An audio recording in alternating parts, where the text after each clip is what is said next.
இன்றைக்கி fried rice தான் பண்ண போகிறோம். அதை எப்படி பண்ணலான்னு பார்க்கலாம் வாங்க. அதுக்கு வந்து பார்த்திங்கன்னா 2 கப்பு அரிசி எடுத்துருக்கோம். நல்லா வாஷ் பண்ணிவிட்டு அதில் வந்து 2 கப்பு 3 கப்பு தண்ணி ஊற்றி கொஞ்சம் ரொம்ப வந்து கொல கொலன்னு வைக்கக்கூடாது. கொஞ்சம் அப்படியே செமி பாயில்டாக தான் பண்ணணும் ஃப்ரைட் ரைஸ்க்கு. அதை வந்து அரிசியை வந்து அரிசியை வந்து தண்ணியில் போட்டு வேக வச்சுருக்கோம். அதை எப்படி செய்யலான்னு பார்க்கலாம் வாங்க. அரிசி வந்ததுக்கப்புறம் பார்க்கலாம். நல்லா கொதிச்சுட்ருக்குங்க ஃப்ரெண்ட்ஸ். இன்னொரு 5 மினிட்ஸில் எடுத்துடலாம். ரைஸ் எப்படி வந்திருக்குன்னு பார்த்துட்டு செக் பண்ணிட்டுருக்கணும். கொஞ்சம் கூட வேகணும். நான் எந்த ஸ்டேஜுன்றதை உங்களுக்கு நான் காமிக்கிறேன். அந்த ஸ்டேஜ் வந்ததும் நம்ம வடிகட்டிடலாம். அரிசியை வடிகட்டிடலாம், சாதத்தை. பாருங்கள் ஃப்ரெண்ட்ஸ், இந்த ஸ்டேஜ் வரணும். இந்த ஸ்டேஜ் வந்ததும் நம்ம வந்து அந்த தண்ணியை வடிகட்டிடலாம். அது எப்படி பண்ணலான்னு இப்போ காமிக்கிறேன். சரி, அம்மா பிடிச்சிக்கிட்டா.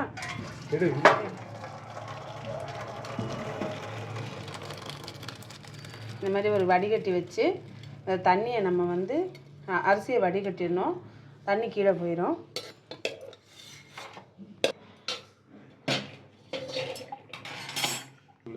ஃப்ரைட் ரைஸ்க்கு நம்ம வந்து நார்மலாக நம்ம சாப்பாடு செய்கிற மாதிரி நம்ம சாப்பாடு வந்து பண்ணக்கூடாது. சாதத்தை வைக்கக்கூடாது. நம்ம தனியாக அரிசியை வந்து நம்ம சாதத்தை வந்து தனியாக வேக வச்சு தான் அது வடிகட்டணும். டைரெக்டாக குக்கரில் போட்டு நம்ம அப்படி விடக்கூடாது. கொலன்னு இருக்கக்கூடாது. அது சாதம் கொஞ்சம் நமக்கு வந்து உதிரியாக வரணும். அந்த மாதிரி பதத்துக்கு நீங்கள் பார்த்துக்கோங்க. ஃப்ரைட் ரைஸ்க்கு என்னென்ன காயின்னு பார்த்தீங்கன்னாக்கா பீன்ஸு, பட்டாணி, கேரட்டு, முட்டைக்கோசு இதெல்லாம் நல்லா பொடியாக கட் பண்ணி நல்லா வாஷ் பண்ணி நல்லா கட் பண்ணி நீட்டாக எடுத்து வச்சுக்கோங்க. அப்புறம் பார்த்திங்கனாக்கா செலரி, இது பேர் வந்து செலரின்னு பேருங்க ஃப்ரெண்ட்ஸ். அப்புறம் இது லீக்கு, பார்த்துக்கோங்க இது எப்படி இருக்குன்ட்டு. அப்புறம் இது வந்து ஸ்ப்ரிங் ஆனியன். இதெல்லாமே கிடைக்கும். நம்ம வாங்கி நல்லா வாஷ் பண்ணி கட் பண்ணி எடுத்து வச்சுக்கோங்க. இதெல்லாம் போட்டால் தான் அந்த ஃப்ரைட் ரைஸ்க்கு கொஞ்சம் நல்ல ரிச்சாக டேஸ்ட்டாக இருக்கும்.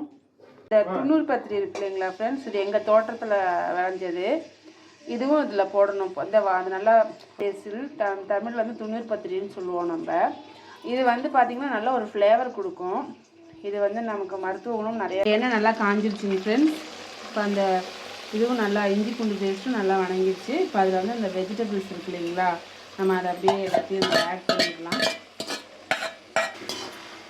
ஆட் பண்ணி நல்லா வணக்கி விட்டுடலாம் ஃப்ரெண்ட்ஸ். எண்ணெயிலேயே தான் நல்லா அது வேகணும்.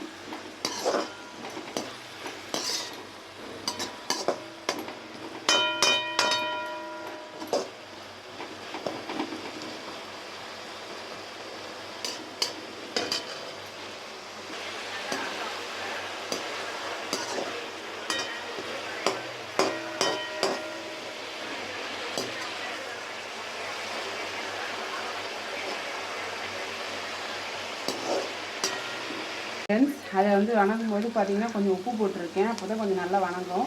எண்ணெயிலேயே தான் வணங்கும், தண்ணி ஊற்றவே கூடாது. இந்த ஸ்டேஜில் நம்ம வந்து இந்த அரிசியை கலந்துடலாம். வடிகட்டி எடுத்து வச்சுருக்கிற அரிசியை அதில் சேர்த்து நல்லா கலந்து விட்டு மிக்ஸ் பண்ணி விட்டுடலாம்.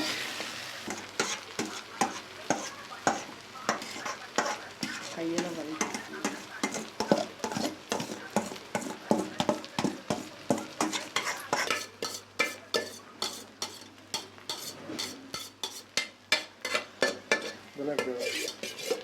ஃப்ரெண்ட்ஸ், எல்லாத்தையும் மிக்ஸ் பண்ணி விட்டாச்சு. இப்போ ஃப்ரைட் ரைஸ் மசாலாவை அதோடு சேர்த்துடலாம்.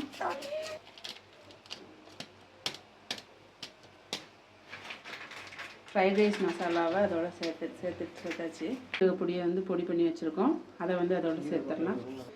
மிளகு பொடி அதை அதோட சேர்த்துடலாம். சோயா சாஸ் சேர்த்துக்கலாம். வினிகர் வந்து அளவாக சேர்த்துக்கோங்க. இப்போ அந்த செலரி, ஸ்ப்ரிங் ஆனியன், துண்ணூறு பத்திரி, லீக் சேர்த்துடலாம் ஃப்ரெண்ட்ஸ். இது நல்லா ஃப்ளேவர் கொடுக்கும். எல்லாத்தையும் இப்போ மிக்ஸ் பண்ணி விட்டுறலாம். சூப்பராக ரெடி ஆகிடுச்சிங்க ஃப்ரெண்ட்ஸ். எல்லாத்தையும் ஒன்றா கலந்து விட்டுறணும். கலந்து விட்டு நம்ம இப்போ கொஞ்சம் உப்பு போட்டிருக்கோம். போட்டு அப்புறம் நம்ம ஃப்ரைட் ரைஸ் நல்லா கலந்து விட்டாச்சுங்க ஃப்ரெண்ட்ஸ். ஃப்ரைட் ரைஸ் நல்லா சூப்பராக ரெடி ஆகிடுச்சு. இந்த மாதிரி நீங்களும் ட்ரை பண்ணி பாருங்கள். இந்த வீடியோ பிடிச்சா லைக் பண்ணுங்கள், ஷேர் பண்ணுங்கள், கமெண்ட் பண்ணுங்கள், மறக்காமல் சப்ஸ்கிரைப் பண்ணுங்கள். Thank you friends. தேங்க்யூ ஃபார் வாட்சிங். ஹோட்டல் ஸ்டைலில் நம்மளே வீட்டில் வந்து அதுக்கு வேணுங்கிற இதை மட்டும் நம்ம வாங்கினா நம்மளே பண்ணலாம். Thank you friends. தேங்க்யூ ஃபார் வாட்சிங். ஒரு வீடியோ எடுத்தோன்னா அது தனியாக ஏதோ ஷார்ட்ஸ்